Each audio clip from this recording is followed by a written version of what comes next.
25 साल के एक लड़के की सगाई हो रही थी। पंडित जी 4-5 लड़कियों का बायोडाटा लाए और कुंडली मिलाने लगे और तभी वो कुछ ऐसा करता है जिससे उसकी पूरी लाइफ बदलने वाली थी। और ये कोई फिल्मी कहानी नहीं, this is the real life story of Anupam Mittal.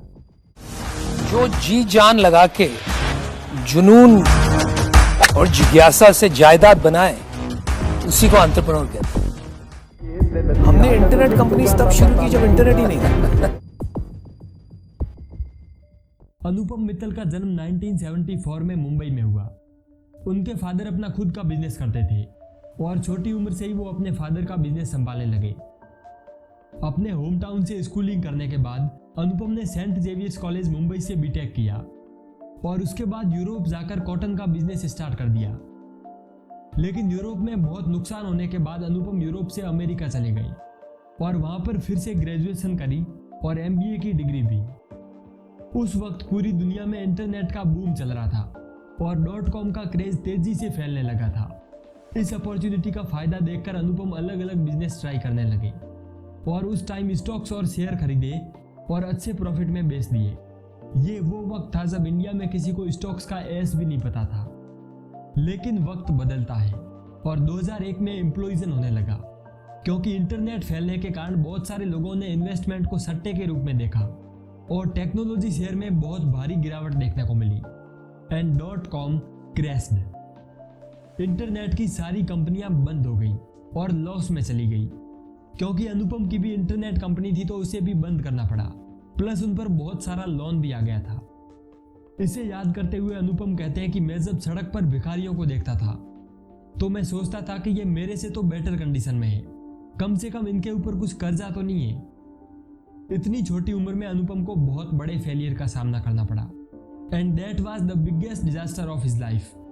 अब कंपनी बंद होने और कर्जा चुकाने के बाद उनके पास सिर्फ एक चीज बची थी और वो थी उम्मीद। बिकॉज इतनी छोटी उम्र में कंपनी चलाना, कंपनी को मैनेज करना, उसकी मार्केटिंग, ब्रांडिंग और कम्युनिकेशन स्किल्स अनुपम बहुत जल्दी सीख गए थे। इसलिए उनको विश्वास था कि कुछ ना कुछ तो अलग जरूर करेंगे।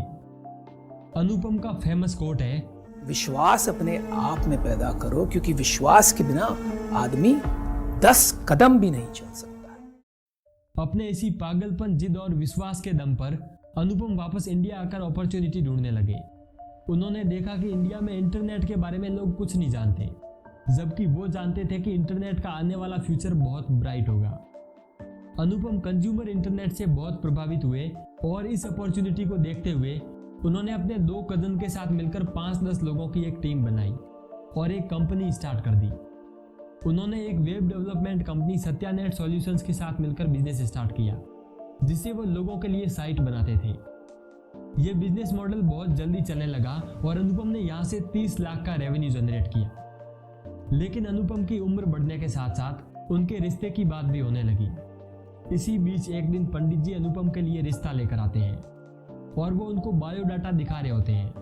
तब भी अनुपम को एक आइडिया आया कि क्यों ना इस बायोडाटा को इंटरनेट पर डाल दिया जाए, जिससे लोगों को अपने हमसफर ढूंढने में आसानी होगी। अब पंडित जी तो इस बात से नाराज होकर चले गए, लेकिन अनुपम ने अपनी जिंदगी बदलने वाला आइडिया ढूंढ लिया था। अच्छा, and what about her? मुझे तो चाहिए लाखों में एक। तभी ख्याल आया क्यों ना शादी के आगे .com लगाएं और मैच मेकिंग का नया तरीका बनाएं। शुरुआत थी छोटी पर सपने थे बड़े।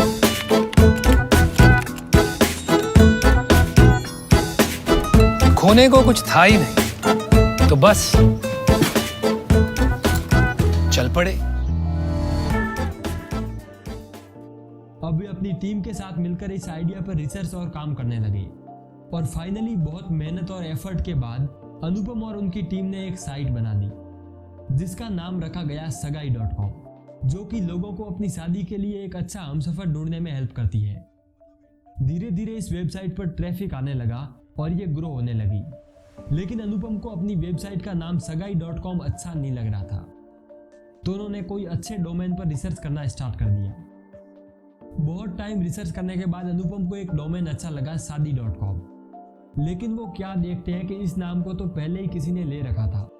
अब अनुपम ने उस डोमेन ओनर से ये डोमेन नेम खरीदने के लिए पूछा तो शॉकिंगली उसने इसका प्राइस बताया 25 लाख रुपए, जो कि बहुत ही बड़ा अमाउंट था। और अनुपम के पास टोटल थे 30 लाख जो उन्होंने पहले बिजनेस से कमाए थे। लेकिन कुछ अलग करने की चाहत ने अनुपम को बड़ा रिस्क लेने पर मजबूर कर दिया और कुछ इस प्रकार से शुरुआत हुई शादी.com की। वेबसाइट का अच्छा डोमेन तो मिल गया, लेकिन अब अनुपम के पास मार्केटिंग के लिए पैसे नहीं थे, तो उन्होंने कुछ जुगाड़ लगाया। अब वे लोगों के ईमेल कलेक्ट करके उन्हें ईमेल स्पैमिंग करने लगे और धीरे धीरे इस तरीके से लोग उनकी वेबसाइट पर आने लगे और कंपनी ने फर्स्ट ईयर में ही 5 करोड़ का रेवेन्यू गेन किया। इसके बाद अनुपम ने मौज एंड मोबाइल नाम की पहली गेमिंग कंपनी भी स्टार्ट की और एक प्रॉपर्टी मार्केट कंपनी भी जिसका नाम था मकान.com। उनको $25 मिलियन की फंडिंग मिलने ही वाली होती है, लेकिन 2008 में फिर से फाइनेंशियल क्राइसिस आने लगे और जो फंडिंग मिलने वाली थी वो भी नहीं मिल पाई और पूरा पैसा भी डूब गया, जिसके कारण अब वर्कर्स को फायर किया जाने लगा। और 2 साल की कड़ी मेहनत के बाद कंपनी फिर से ग्रो होने लगी और अनुपम फिर से अच्छा प्रॉफिट बनाने लगे। लेकिन इसके बाद अनुपम ने अपनी कंपनी के ग्रोथ के साथ साथ इन्वेस्टिंग पर भी फोकस करना स्टार्ट कर दिया और आज वो बहुत अच्छे एंजल इन्वेस्टर भी हैं जो कि नए नए स्टार्टअप्स में इन्वेस्ट करते हैं। और अब तक अनुपम 200 से भी ज्यादा कंपनीज में इन्वेस्ट कर चुके हैं। आज के वक्त उनकी नेट वर्थ है 15,000 करोड़। दोस्तों, सीजन 2 में आए नए शार्क अमित जैन की कहानी भी बहुत इंटरेस्टिंग है। उसे जानने के लिए लेफ्ट वाले वीडियो पर क्लिक कीजिए। और यदि आप ये जानना चाहते हो कि कैसे एक गरीब लड़के ने रोल्स रॉयस जैसी कंपनी खड़ी कर दी, तो राइट वाला वीडियो देख लीजिए। मिलते हैं एक नए वीडियो के साथ।